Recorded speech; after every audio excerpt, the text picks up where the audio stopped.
Search and rescue efforts are currently underway in Kerrville and across Kerr County now that the Guadalupe River has crested. I want to step aside so you can see when we arrived here around 7:15 this morning, the home that is on stilts, the water was almost up to where that window was.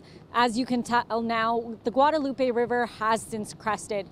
We know that the situation, which was supposed to be a 4th of July celebration this afternoon, has turned tragic. Kerr County Sheriff's Office did confirm several fatalities. The Kerrville Police Department did say that one body was pulled from the Louise Hayes Park that's in Kerrville.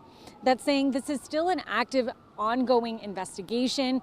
Search and rescue efforts are happening all across of Guadalupe River with first responders and multiple agencies in the area to assist, including from Austin, the Texas Department of Public Safety, Longview, Conroe, Bexar County, San Antonio, Texas Parks and Wildlife, just to name a few. Now, this is going to be a continuing investigation all day today on this Independence Day. I'm Rania Kaur, back to you.